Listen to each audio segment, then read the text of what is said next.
Hey there, welcome to Old Man Runner. This year I was going to run the Chicago Marathon in, guess where, Chicago, but instead I'm running the virtual Chicago Marathon here in Dublin in Ireland.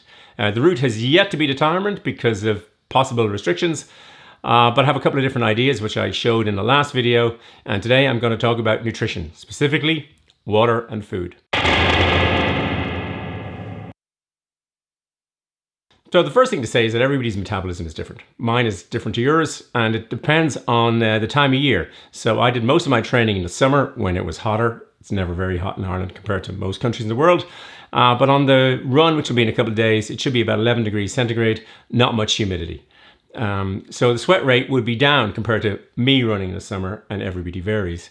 I can run a half marathon. I've done it recently and I've said it in various videos. I can run a half marathon without any nutrition or with any hydration. You can't do that in a marathon.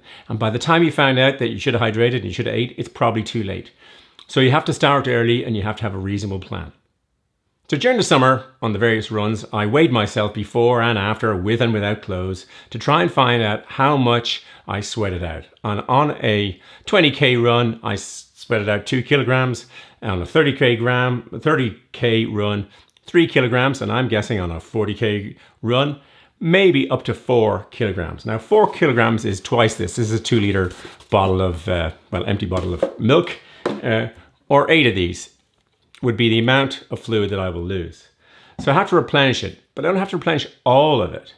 A top marathon runner may, I'm told, replenish about 250 milliliters, which is half of this along the way.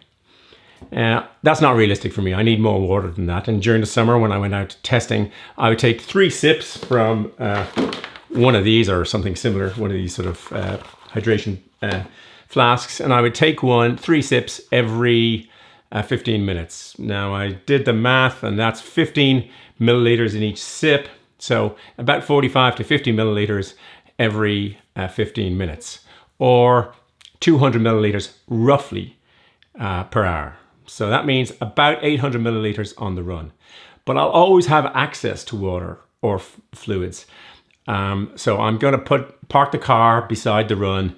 And the most distance the loop will be is 6.8k. So every 6.8k, I'll be passing a source of water. I mean, you wouldn't really think of a car as a source of water, but I have a whole lot of water in there, and I'll be carrying water with me as we go. And in the next video, I'll look at how I'm going to carry the water. One of the beauties of a looped run is that you can change clothes. You can change anything as you go along. So if I need to change my water or hydration strategy, I can. So if, for instance, I'm really thirsty, I can pull on one of these, which I'll have preloaded with several of these, and run maybe one of the 6 or 8k loops with that on. And so I'll be able to vary it, or likewise, when I open the car, this is a Morton's bottle, but it'll be filled with some sort of fluid, and you can very quickly squeeze this in. So when I'm actually running, I prefer there's all sorts of bottles in here, but I prefer this type of top that you just suck on. And this would be my preferred hydration method. But if I'm not getting enough on the loop, then when I stop the car, these will be loaded with liquid and bang, in I'll pop. And I won't be just drinking regular water. I'll put in a tablet, which I'll go to the next part of the video, that contains some electrolytes, etc., to replace stuff. Now, there's various, I think it used to be the case that people said with marathon running that you should preload with water. And I don't want to overhydrate because that has disadvantages as well as underhydrating. And so what I'm trying to do is go for a flexible model, but I'm bringing with me the greatest machine for measuring my requirements for water, and that is me, because I have a thirstometer on me. So when I get thirsty, I will drink. I will drink a certain amount based on, as I've said, the 45 to 50 milliliters every 15 minutes, but I'll also carry more or be able to access water at any one time. And if I'm thirsty, I just drink more of it. And particularly early in the race. If it's getting late in the race and I'm not so thirsty, I may need less of it, but I'll play that a little bit by ear. Now, in order to know that I'm hydrated, I have another meter. And so basically, you look at your pee before you head out, and if it's clear, then you're hydrated. If it's bright yellow, then you've got a problem. So the night before and the day before, I'll be testing all that stuff. At least that's the plan. in front of me here, I have a box of all sorts of stuff I've tried. I suppose the first thing to say is I will be using these. These are Power Bar electrolytes, 0-calorie sports drink, and you drop these pink grapefruit flavor, drop this into the water and it'll flavor the water. In one sense, I'm thinking I don't drink enough water when I'm out. And so I flavor this and it might encourage me. I'm going to do a set plan anyway, but in case I get bored later on in the run, I think these things will help. But over the summer, I tried these. I tried Power Bar, one of these things. I actually did chew through one of these whilst wearing a mask. It tastes great, but I can't eat with it on the run. I bought these Soreen Banana Loaf bars. Love them. These are great, but really for afterwards. I don't know what it's going to be like running 42K and getting bored.